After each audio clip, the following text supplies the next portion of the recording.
मित्रों, जिस मनुष्य के जीवन में सदा धन का अभाव बना रहता हो, सदा दुख और विपत्तियों का सामना करना पड़ता हो, परिवार में कलह और दरिद्रता का वातावरण हो, उन्हें शुक्रवार के दिन माता संतोषी की कथा, व्रत और पूजन करना चाहिए। यह व्रत शुक्ल पक्ष के प्रथम शुक्रवार से शुरू किया जाता है। इस व्रत को करने वाला कथा कहते व सुनते समय हाथ में गुड़ और भुने हुए चने रखे, सुनने वाला प्रगट संतोषी माता की जय इस प्रकार जय जयकार मुख से बोलता जावे। कथा समाप्त होने पर हाथ का गुड़ और चना गाय को खिला देवे। कलश के ऊपर रखा गुड़ और चना सभी को प्रसाद के रूप में बांट देवे। कथा से पहले कलश को जल से भरे और उसके ऊपर गुड़ व चने से भरा कटोरा रखे। कथा समाप्त होने और आरती होने के बाद कलश के जल को घर में सब जगहों पर छिड़के और बचा हुआ जल तुलसी की क्यारी में सींच देवे। बाजार से गुड़ मोल लेकर और यदि गुड़ घर में हो तो वही काम में लेकर व्रत करे। व्रत करने वाले को श्रद्धा और प्रेम से प्रसन्न मन से व्रत करना चाहिए। तो चलिए अब हम माँ संतोषी व्रत की कथा शुरू करते हैं। एक बुढ़िया थी जिसके 7 बेटे थे। उनमें से 6 कमाते थे और एक न कमाने वाला था। वह बुढ़िया उन 6 को अच्छी रसोई बनाकर बड़े प्रेम से खिलाती, पर 7वें को बचा खुचा झूठन खिलाती थी। परंतु वह भोला था, आत्म मन में कुछ भी विचार नहीं करता था। एक दिन वह अपनी पत्नी से बोला, देखो मेरी माता को मुझसे कितना प्रेम है। उसने कहा, वह तुम्हें सभी की झूठन खिलाती है, फिर भी तुम ऐसा कहते हो, चाहे तो तुम समय आने पर देख सकते हो। एक दिन बहुत बड़ा त्योहार आया। बुढ़िया ने 7 प्रकार के भोजन और चूरमे के लड्डू बनाए। 7वां लड़का यह बात जांचने के लिए सिर दुखने का बहाना करके पतला कपड़ा ओढ़कर सो गया और देखने लगा। माँ ने उनको बहुत अच्छे आसनों पर बिठाया और 7 प्रकार के भोजन और लड्डू परोसे। वह उन्हें बड़े प्रेम से खिला रही है।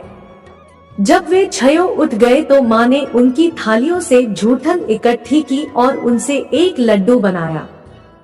फिर वह 7वें लड़के से बोली, अरे रोटी खा ले। वह बोला, माँ मैं भोजन नहीं करूँगा, मैं तो परदेश जा रहा हूँ।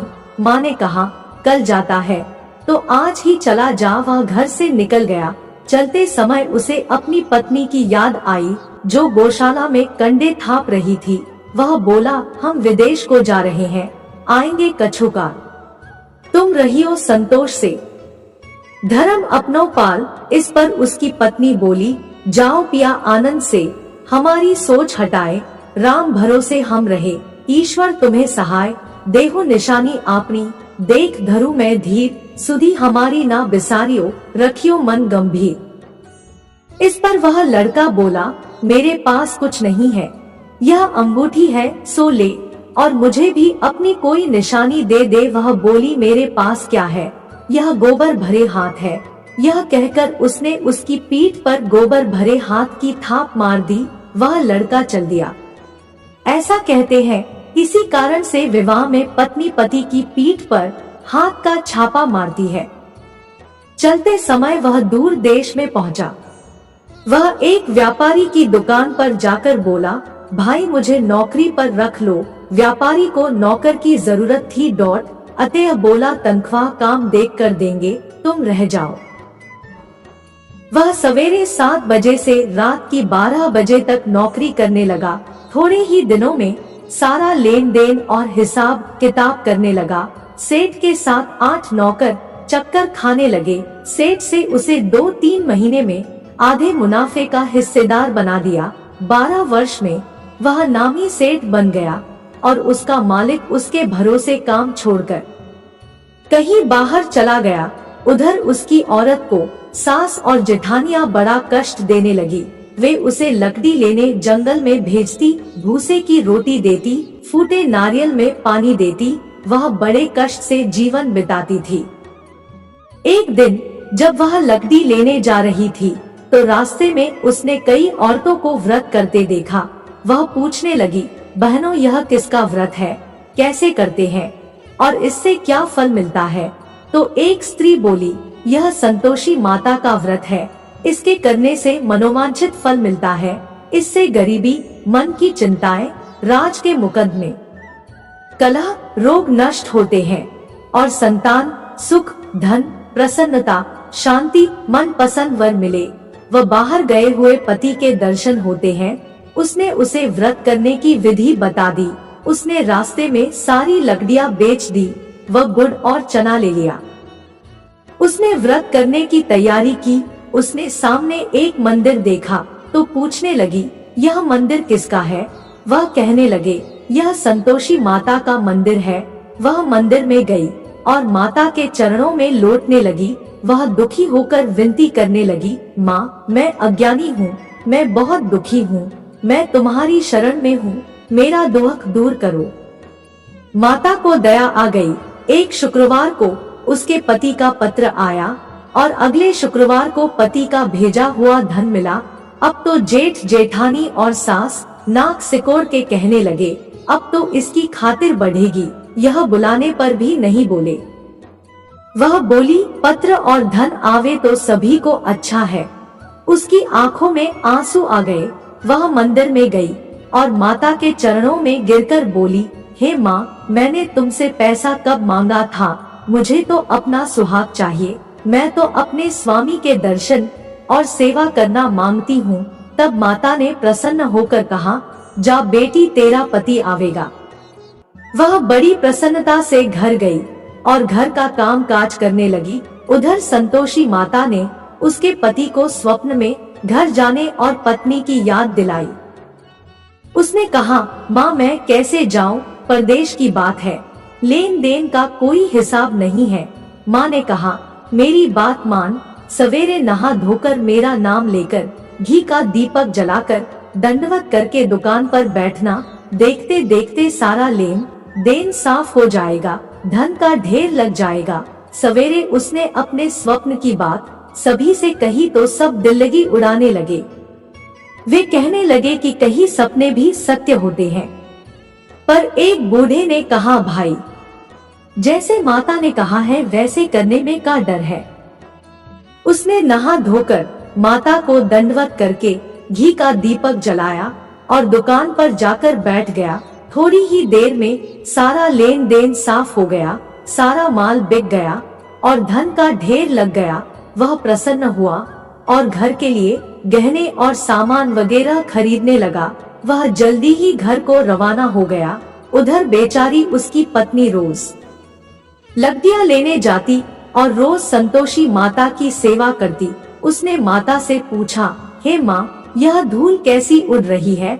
माता ने कहा, तेरा पति आ रहा है, तू लकड़ियों के 3 बोझ बना ले। एक नदी के किनारे रख, एक यहाँ रख और तीसरा अपने सिर पर रख ले।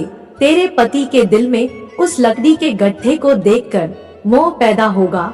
जब वह यहाँ रुककर नाश्ता पानी करके घर जाएगा, तब तू लकड़ियाँ उठाकर घर जाना और चौक के बीच में गट्ठर डालकर जोर जोर से 3 आवाजें लगाना, सासू जी, लकड़ियों का गट्ठा लो, भूसे की रोटी दो और नारियल के खोपड़े में पानी दो, आज मेहमान कौन आया है। इसने माँ के चरण छुए और उसके कहे अनुसार सारा कार्य किया।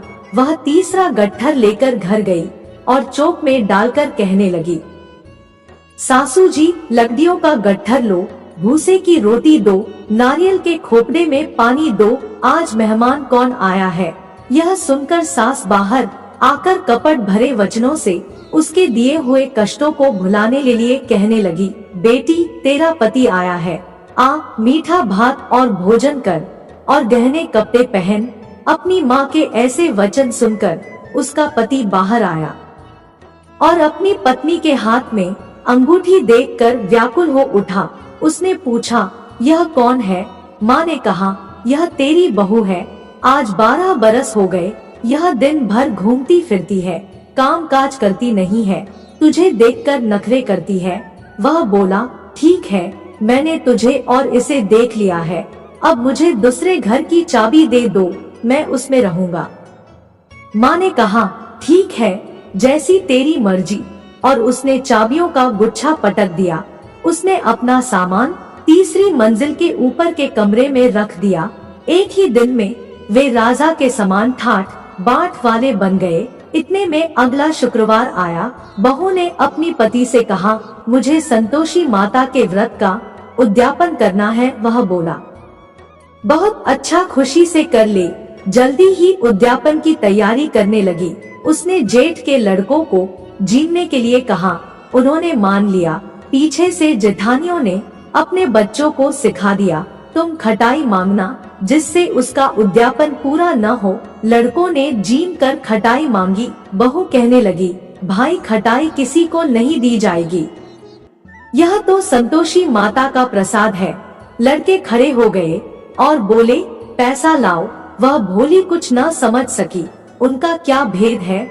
उसने पैसे दे दिए और वे इमली की खटाई मंगाकर खाने लगे। इस पर संतोषी माता ने उस पर रोष किया। राजा के दूत उसके पति को पकड़ कर ले गए।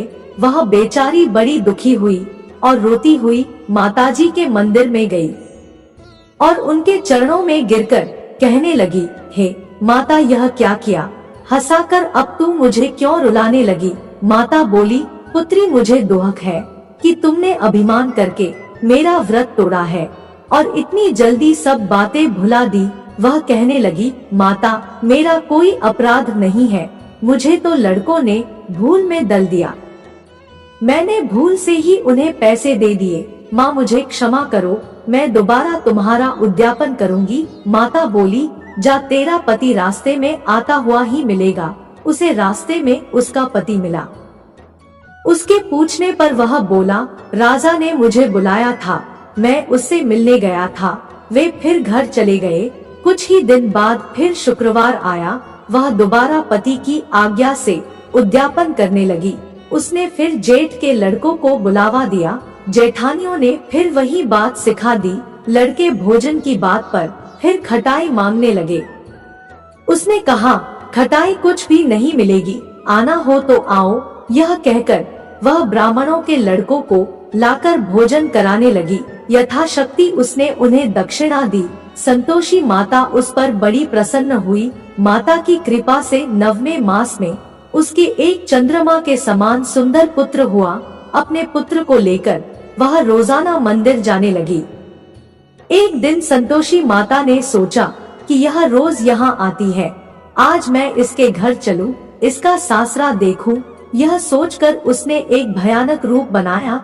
गुड़व चने से सना मुख, ऊपर को सूंड के समान होठ, जिन पर मक्खियां भिन भिना रही थी। इसी सूरत में वह उसके घर गई। देहली में पांव रखते ही उसकी सास बोली, देखो कोई डाकिन आ रही है, इसे भगाओ नहीं तो किसी को खा जाएगी।